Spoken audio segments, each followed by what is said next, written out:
और अब खबर देश की राजधानी दिल्ली से, जहां एक जिम संचालक की ताबड़तोड़ गोलियां मारकर हत्या कर दी गई। जी हां, और ये कनेक्शन सामने आया है और खुद जिम्मेदारी ली गई है लॉरेंस बिश्नोई गैंग की तरफ से, सोशल मीडिया के माध्यम से गुजरा। चलिए इसमें अपडेट आपको बता दें कि 6 लोग इस प्रकरण में हिरासत में लिए गए हैं। ग्रेटर कैलाश दिल्ली का ये पॉश इलाका है और स्पेशल सेल ने 6 लोगों को पकड़ा है। इस मामले में शूटर फरार बताया जा रहा है। ये तस्वीरें देखिए जरा, ये किस तरह से सीसीटीवी में कैद हुई हैं और जिम संचालक पर ताबड़तोड़ प्रहार, ये गोलियों की तड़तड़ाहट आप देख सकते हैं आवाज। और 6 लोगों को अभी हिरासत में लेकर पूछताछ चल रही है। देखिए रिपोर्ट।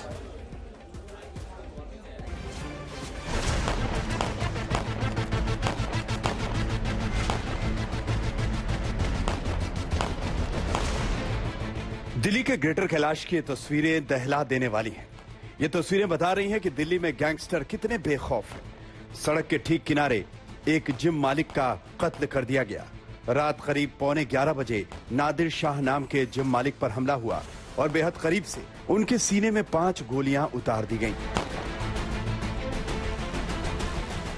हम आपको सीसीटीवी में कैद पूरा मामला दिखाते हैं। जगह दिल्ली का ग्रेटर कैलाश, दिन गुरुवार, वक्त रात के 10:44। सड़क पर आवाजाही हो रही है, पीछे गाड़ियां गुजर रही हैं और इस बीच बेहद शातिराना तरीके से संभल कर चेक शर्ट का यह शख्स आगे बढ़ता है। और यहां सड़क पर अपने जिम के बाहर नादिर अहमद शाह नाम का जिम मालिक अपने दोस्त के साथ बात कर रहा है। चेक शर्ट वाला शख्स नादिर के करीब आता है और फिर अचानक छिपाई हुई पिस्टल निकालकर नादिर के सामने आकर गोलियां चलाना शुरू कर देता है। पहली गोली, दूसरी गोली, तीसरी गोली। इस तरह हमलावर नादिर पर 5 गोलियां चलाता है। नादिर वहीं गिर जाता है और हमलावर तुरंत फरार हो जाता है। एक बार फिर देखिए किस तरह कुछ सेकंड के भीतर ही हमलावर ने नादिर पर फायरिंग की और बड़े आराम से भाग गया।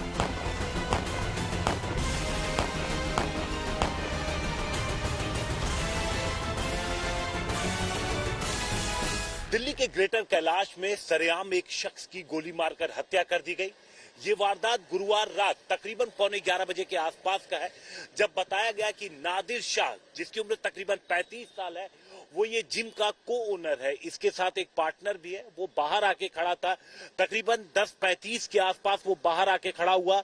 उसके साथ 1-2 लोग और थे, वो यहीं पर खड़ा होकर के बातचीत कर रहा था।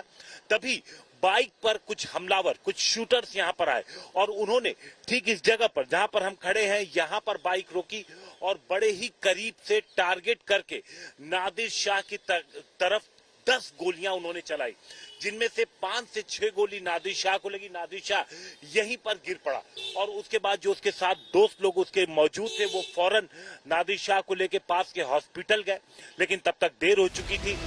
पुलिस ने रात को ही मौके पर जाकर तफ्तीश की। कार के आसपास कई गोलियों के खोखे मिले। 11:15 बजे की घटना है। ये ई ब्लॉक जीके का एरिया पड़ता है। यहाँ पर एक कॉल आती है लगभग 11:15 के आसपास की कुछ गोलियाँ चली हैं और जिसको गोली लगी है उसको हॉस्पिटल लेके जा रहे हैं। इससे मालूम चलता है कि नादिर अहमद नाम का एक आदमी है, इसको कुछ गोलियाँ लगी हैं, उसको मैक्स हॉस्पिटल ले जाया गया है। यहाँ से ये जिम चलाता है पार्टनरशिप में, तो इनके साथ आज किसी ने इन पर फायरिंग कर दिया। नादिर पर भी कुछ केस दर्ज थे, हालांकि उसकी किसी से रंजिश थी या नहीं ये साफ नहीं हो पाया है। 7 से 8 राउंड गोलियां चली हैं कम से कम। इसके बाद रंजिश का भी कोई आइडिया, इनके जो जिम पार्टनर है उन लोगों को किसी को आइडिया नहीं है। तफ्तीश कर रहे हैं साइमन। कितनी टीम बनाए हैं सर? 5 टीम बनाई गई है, जिससे हम सारी सर्विलेंस करके इसको क्रैक करने की कोशिश करते हैं।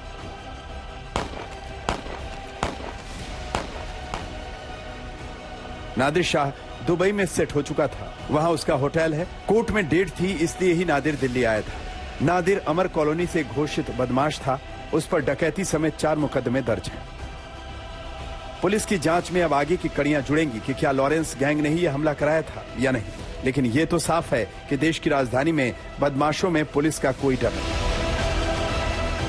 हिमांशु मिश्रा के साथ अरविंद ओझा, आज तक।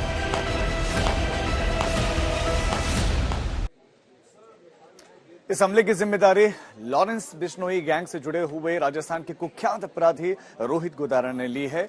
पुलिस इन्वेस्टिगेशन कर तो रहे हैं, लेकिन अब तक पुलिस के हाथ खाली हैं। 5 टीमें बताया जा रहा है कि गठित की गई हैं, लेकिन पुलिस पर सिर्फ सवाल ही सवाल है।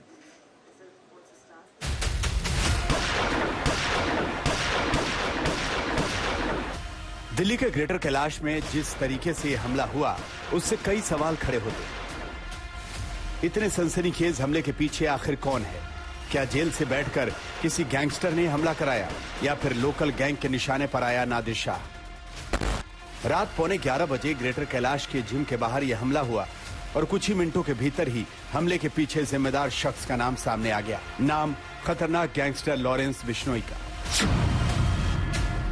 लॉरेंस बिश्नोई ने सोशल मीडिया के जरिए इस हमले की जिम्मेदारी ली। सोशल मीडिया पर पोस्ट की लॉरेंस बिश्नोई गैंग के इस गैंगस्टर रोहित गोदारा ने लिखा, राम राम सभी भाइयों को, मैं रोहित गोदारा। आज दिल्ली में जो मर्डर हुआ हमने कराया। तिहाड़ में कैद हमारे भाई समीर बाबा का मैसेज आया था। नादिर हमारे दुश्मन से मिलकर हमारे सारे काम धंधों में अड़चन कर रहा था, इसलिए हमने उसे मरवाया। रोहित गोदारा ने यह धमकी भी दी कि जो भी हमारे भाई के दुश्मन का साथ देगा उसका अंजाम यही होगा। पुलिस इस सोशल मीडिया पोस्ट को लेकर मर्डर केस की तफ्तीश कर रही। जिस तरीके से नादिर शाह पर केस थे वो काफी सतर्क रहता था। वो अपने जिम में कभी कभार ही आता था। इस जिम में नादिर पार्टनर था। नादिर शाह नाम के एक व्यक्ति को कल गोली मारी गई, जो कि को-ओनर बताया जा रहा है। कभी वो आता था यहाँ पर? कभी कभी आता। ये पता चला है कि जी साल जिम का जो ओनर है, कुछ 2 स्कूटी पे 2 लोग आए थे, उन्होंने अंधाधुंध फायरिंग करी है उस पर। और जैसे दिख रहा है कि 10-12 गोलियां तो यहाँ से दिख रही हैं, बाकी उसको कुछ लगी हैं और उसको मेडिकल ले गए हैं हॉस्पिटल में। पुलिस आने से पहले उनका घर वाले ले गए, भाई और उनको। पुलिस अब सीसीटीवी की मदद से हमलावर तक पहुंचने की कोशिश कर रही है, लेकिन अभी तक पुलिस को कोई सुराग हाथ नहीं लगा है। पुलिस रोहित गोदारा की तरफ से सोशल मीडिया पर जारी मैसेज की भी पड़ताल कर रही है। पुलिस का कहना है कि इस मामले में तिहाड़ जेल में कैद कुछ गैंगस्टर से भी पूछताछ करके सबूत जुटाने की कोशिश हो